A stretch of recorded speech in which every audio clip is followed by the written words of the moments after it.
Jeg blir mest nervøs av å sitte så nærme Theis. Ja, men det mange som blir det. I 2018 så ble det uteksaminert 577 nyutdannede politibetjenter. Hvor mange av dem fikk fast jobb samme sommer? 115. 300. 20%. 9 som fikk fast jobb på den sommeren. Hæ? Ut fra Politihøgskolen, altså? Stakkars folk. Jeg trodde ikke det var så ille. Nesten på nivå med journalister, det. 9 stykker. Hvordan lærebransjen der? Masse jobb. Fy faen, ass. Skal jobbe i staten. Det gjør politiet også for seg. Navngi alle de personene som der. Det her hater jeg. Jeg er helt elendig på politikere og navn. Håper jeg er god. Håper jeg er dårlig, for det er jeg nok. Ja, da er det bare å sette. Det vil være realistisk. Hvem han er? Jeg husker ikke navnet på han. Anders Anundsen. Han som lagde den der kleine PR-videoen til politiet. Han har jeg aldri sett før. Per-Willy Amundsen. Er det Per-Willy? Det rasser det. Han ser så sympatisk ut. Hun kjenner alle i alle fall. Gode gamle Sylvi Listhaug. Hun vet jeg hvem er. Jeg tror jeg bare kan legge der. Vi gidder ikke å omtale henne. Hva hun gjør på Stortinget...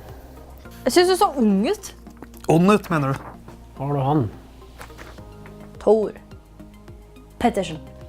Nei. Et veldig lavoppløselig bilde av Tor Mikkel Wara. Det var det. Ja, det er Tor Mikkel Wara. Ja, Wara! I knew this. Han har heldigvis gått av nå, så da slipper vi å tenke mer på Tor Mikkel Wara.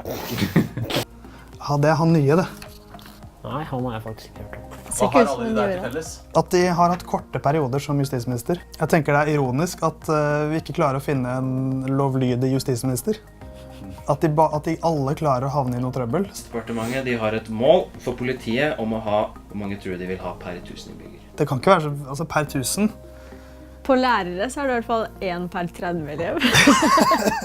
En politibetjent per 30 elev. Er det så ille i Oslo-skolen? 100. Nei, det var veldig mange. Vent litt. Det blir veldig mange politifolk. 2. Ja, ikke sant. Hvilke 2 distrikter i Norge da tror du har nådd dette målet allerede? Oslo og det fylket vi har helt i nord, som heter Finnmark. Så klart. Finnmark har jo nesten ingen innbyggere. Finnmark. Oppland. Eller Oslo. Oslo? Ja, kanskje det. Er det svaret deres? Det er svaret mitt. Jeg kan være med på det. Svaret er Oslo og Finnmark. Fy faen, det er godt! Det er jeg som skulle vært justisminister. Fy faen. Høres ut som politiet trenger flere midler. Litt flere. Ja. Det er jo tydeligvis nok studenter, da. Men ikke nok faste jobber.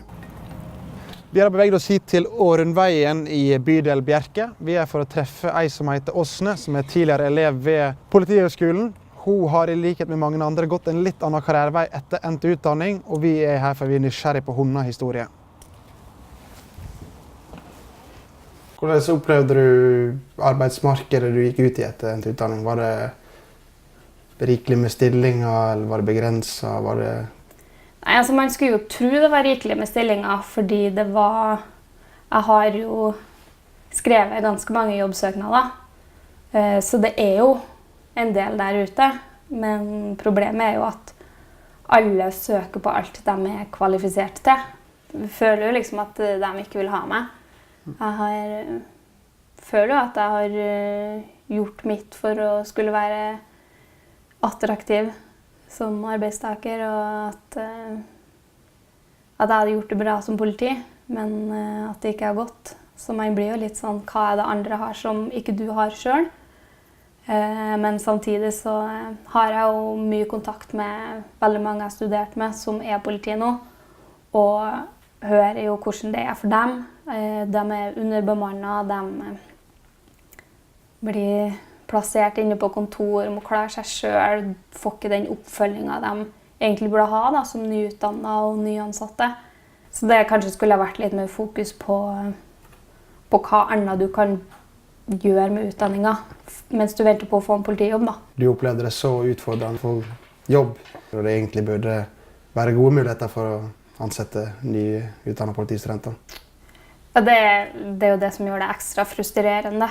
I fjor sommer for eksempel, så leste jeg så mange artikler om at det var så mange saker som ligger urørt fordi det ikke er nok folk, og det er så mange som går rundt arbeidsledig, så gjør jo det saken mye verre. En ting er jo at man kanskje ikke kan forvente jobb med en gang, det er jo greit nok, Men når du ser hvor mye behov det så det synes jeg kanskje var det verste. Du går rundt og gjør ingenting, eller får en jobb som ikke relevant, og så det behov for det. Hva tenker du om jobbmulighetene generelt som politistudenter som nå eventuelt ferdig med en bachelor har? Jeg tror kanskje det verre enn i fjor. For det første fordi det jo bemidlet mindre penger til dem enn det var til oss. Og jeg har jo sett selv hvordan det gikk. I tillegg så det jo oppe veldig mye at alle de ulike politidistriktene nødt til å nedbemanne. Og veldig mye som virker som det har blitt bemannet opp og på tur ned igjen nå. Så jeg misunner ikke dem som driver og søker nå, rett og slett. Det tror jeg det i hvert fall ikke bedre enn i fjor. Det kan jeg ikke se for meg. Spørsmål, du fornøyd med jobben norsk politi gjør? Det lov å gjøre sånn? Jeg synes ja. Litt både og. Det vil jeg si her. Når det kommer på grasrotnivå, da, så norske politi prakteksempel på hvordan politi burde være. Men det jeg litt misfornøyd med vel egentlig politikken rundt politiet. Og så rir de rundt på hester og fine. Det så jeg i går, en hest som drakk fra fontenen foran Nationaltheatret. Masse folk som stod og tok bilder. Mer av det, politiet i Oslo. Så ja, jeg fornøyd med det politiet gjør. Politiet får bevilget tilstrekkelig midler til å utføre sine jobb på en god måte. Den siden her. Soleklart. Sterkt uenig. Jeg kjenner en som jobber i politiet, og han hadde villet at jeg skulle si det her. Nyutdannede politibetjenter har god mulighet til å få jobb etter endt utdanning. Det har de ikke. Det har de ikke. Det har jeg lest. Den ikke veldig vanskelig å gå på, nei den. Jeg tror det ganske vanskelig. Det stor konkurranse om plassene. Spesielt nå som de kutter ned politidistrikter og sånn. Den nye politireformen bidrar til å forbedre norsk politi. Jeg vet ikke så mye om det. Nei. Jeg vet det en reform som påvirker politiet. Ja. Jeg skjønner. Noen ting blir bedre, og så det noen ting som blir litt verre. Jeg må jo si meg enig i det. At det skal bli litt mer sånn sentralisert. Og det det vel ikke alle som så fornøyd med. Politiet skal være på en måte overalt, men samtidig så kutter de ned på politidistrikter. Og det det som så irriterende, fordi jeg ser for meg at veldig mange både betjenter og sjefer i politiet nå har lyst til å gjøre en så mye bedre jobb enn det de har muligheten til å gjøre. Men de så presset da, på så mange måter. Det inntrykket jeg har. Se der, ja. Vi står altså da ved Politihøgskolen i Oslo.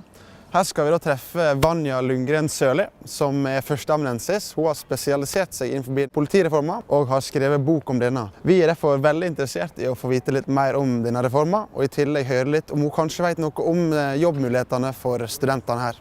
Hyggelig, hyggelig. Hyggelig. Hvordan hverdagen man møter når man går uteksaminert fra Politihøgskolen? Det jobbmuligheter, eller det...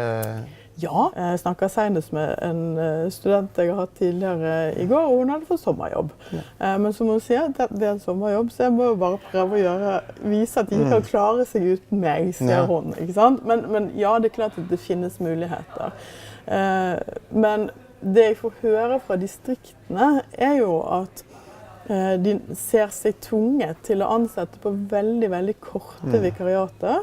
Og det gjør også at det vanskelig å bygge den erfaringen som nødvendig for at den bachelorgraden skal holde seg fersk og også utvikle seg. Jeg har forstått at det jo et litt tøft arbeidsmarked, så kom vi over noen tall på bevilgningene som har blitt gitt i statsbudsjettet til nyutdannede de siste årene. Da. Det i hvert fall den statistikken vi kom over. Det viser jo at det synkende tall. Da. Og så det en del som mener at reformer som sånn sett godt tenkt, men at bevilgningene ikke store nok til at man får gjennomført det på en god måte. Ja.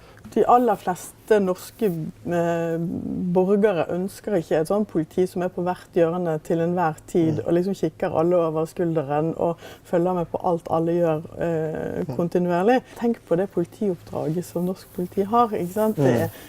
De skal forebygge, de skal etterforske, de skal holde ro og orden, de skal ha en hjelpefunksjon, de skal drive serviceoppdrag. Altså, ikke sant? Bare der så ser en at hvis en skal klare å få til alt dette her, så har vi ikke nok folk sånn som det nå. Tror du det går mot lysere tid, eller hvordan ser fremtidsutsikten ut for de som for eksempel midt i et studieløp her nå og kunne tenkt seg en fast stilling etter endt utdanning? Jeg prøver å være optimistisk og tenke at politikerne bør jo høre på rådene som kommer nedenifra. Og hvis de gjør det, så det jo helt selvsagt at man må øke målet om 2 per 1000. Og så må man ansette de som nyutdannet. Inntrykket vi sitter igjen med etter denne praten litt det samme som vi hadde før vi kom hit. Det tøffe tider for både politiet, studentene, og det i stor grad et spørsmål om bevilgninger. Det der midler som gitt til nyansettelser av politistudenter de siste årene. Hvor mange tror dere satt opp til i år? For det jo typisk staten at de vil ha mer med mindre penger. 70 millioner. 128. Det sikkert mye mindre.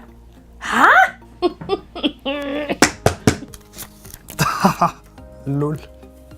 50? Kan du få vise oss? Ja, jeg blir sint på Norge.